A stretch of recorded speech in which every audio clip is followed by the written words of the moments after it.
Abogado, muy buen día. Mi nombre es Ángel Pérez, referente a la tarea única del Derecho Procesal Penal. Me tocó el tema de la evaluación y preparatoria de la etapa de evaluación y preparatoria de juicio.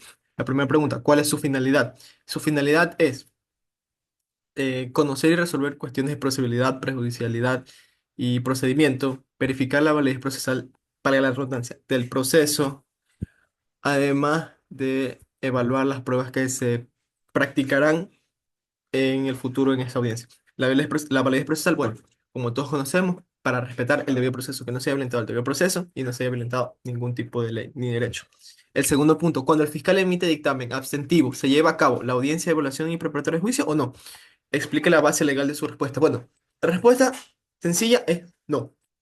No, ¿por qué? Porque en el artículo 600 del COIP establece que el juez es quien verificará el si procede o no procede la abstención del proceso. Siguiendo con el tema de la abstención, el fiscal debe de dictaminar, bueno, en un escrito debe de decir y dictaminar por qué no va a proceder con el proceso, cuáles son sus fundamentos, etc., etc. Y el juez es quien decidirá si se archiva o no. En cambio, si son delitos privativos de libertad de más de 15 años, el fiscal deberá de pedirle a su superior o consultar a su superior si procede o no procede este caso. Sí. Tres, una vez instalada la audiencia de evaluación y preparatoria del juicio, ¿cuál es el primer tema sobre el cual deben de pronunciarse las partes procesales? Bueno, en el artículo 356 del COI se establece que el juez, instalada la audiencia, le dará la palabra a las partes procesales y las partes procesales deberán de expresar en ese momento si existieron o no existieron vicios formales. Y en caso de que hayan existido, serán subsanados en la misma audiencia. Cuarto, ¿qué es un requisito de procedibilidad? Exponga dos ejemplos de requisito de procedibilidad. Bueno, el requisito de procedibilidad es una condición previa que debe cumplirse para que un proceso penal pueda iniciarse o continuar. Es decir, es la base por cual existe el procedimiento penal. Dos ejemplos claros. Una querella, porque sin querella no puede haber acción privada. En la diapositiva me equivoqué, puse denuncia previa, discúlpeme, pequeñeces. Y otro ejemplo, un informe de Contraloría General del Estado en casos especulados, ya que sin el informe de Contraloría no se puede determinar que haya existido X o Y cosa y por ende no puede proceder la materia penal en este caso. ¿Qué es la prejudicialidad? Exponga dos ejemplos. La prejudicialidad se refiere a la necesidad de resolver una cuestión previa de otro ámbito del derecho antes de continuar con el proceso penal o con la materia penal. Dos ejemplos claros: una resolución de cuestión civil antes de continuar con un proceso penal por daños, la determinación de la validez de un proceso civil antes de proceder con un juicio penal por estafa, es decir, verificar la validez o que no haya violentado nada, un contrato, por así decirlo, que el contrato no sea doloso, que no sea ilegal, que no vaya en contra de la normativa, que no sea,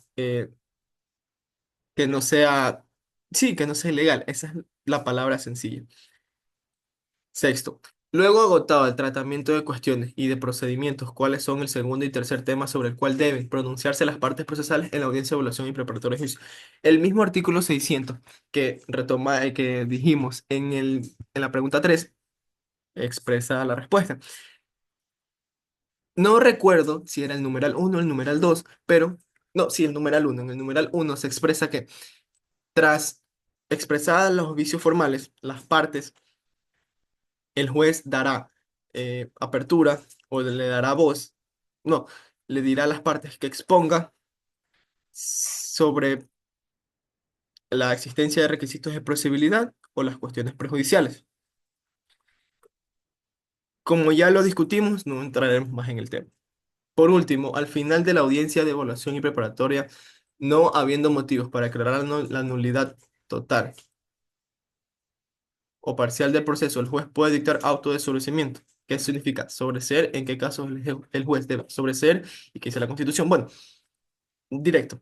¿Qué dice la Constitución? La Constitución en el artículo 77, numeral 10, dictamina que en caso haya sobreseimiento o se archive el caso, bueno, no lo digo de manera literal, sino como yo lo entiendo, o exista, se archive el caso, la persona instantáneamente será liberada. Ello dice la Constitución. En cambio, al final de la audiencia de evaluación y preparatoria de juicio, no habiendo motivos para declarar, el juez puede dictar sobreseimiento. Bueno, el juez, disculpe la grabación, se detuvo. Procedo. El juez puede determinar o no sobreseimiento. Bueno, puede determinarlo si existe alguna de las causas que determina la ley. Por ejemplo, cuando los hechos no constituyen delitos o los elementos de convicción no sean suficientes para presumir la existencia de un delito. Eso es netamente del juez. En la fiscalía, aún sin pedirlo, el juez tiene la potestad para poder archivar el caso. Además, también puede existir el sobreseimiento cuando se establezcan causas de exclusión de la antijudicial. Por ejemplo, la defensa, la autodefensa, la legítima defensa. En los casos de los policías que ven a un ladrón o un ladrón está, está yendo en contra de su bienestar, el policía dispara, lo asesina ya, no lo mata, le da muerte.